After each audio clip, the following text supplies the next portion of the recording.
أنت قلت لي أن عندك يعني قصيدة أو هدية لشباب ثورة 25 يناير ولا مصر.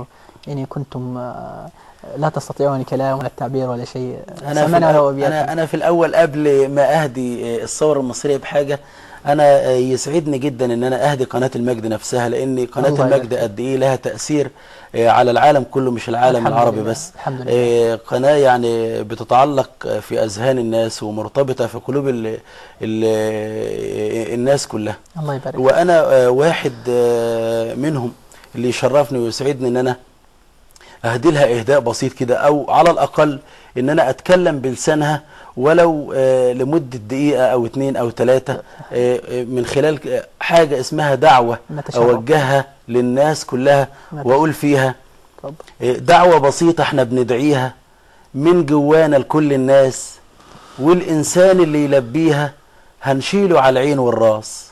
قناة المجد بتحييكم، بتصبح وتمسي عليكم، وبتدعي ربي يخليكم وتحبوا بعض بإخلاص. يلا تعالوا بدون تخيير واسألوا عنا في كل مكان، دعوة لكل صغير وكبير وانتم عارفين العنوان. وقت ما تيجوا هنستناكم، يسعدنا ان نكون وياكم، على الحلوة والمرة معاكم، مش هنسيبكم في كل اوان. زيارتنا مش محتاجة وساطة ولا محتاجة حد كبير، تعال زرنا بكل بساطة، غني كنت ولا فقير.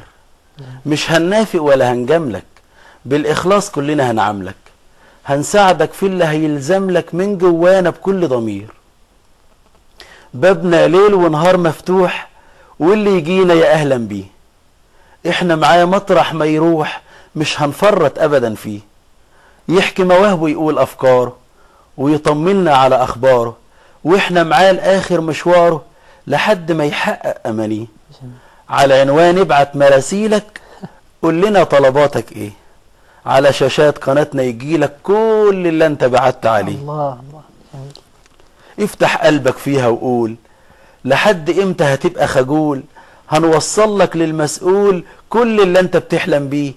قناة المجد بتحييكم، بتصبح وتمسي عليكم، وبتدعي ربي يخليكم وتحبوا بعض بإخلاص. جميل جميل جميل جميل جدا، بارك الله فيك. وصراحة يعجبني فيك احساسك يعني الجميل هذا والرحمة. انا اللي اسعد واحد في الدنيا في اللحظة ديت، عشان خاطر انا النهاردة اتيحت لي الفرصة، الله عز وجل انعم علي ان انا اتكلم بلسان قناة المجد ولو دقيقة. والدعوة ديت انا ببعتها للعالم كله وللعالم العربي بالاخص.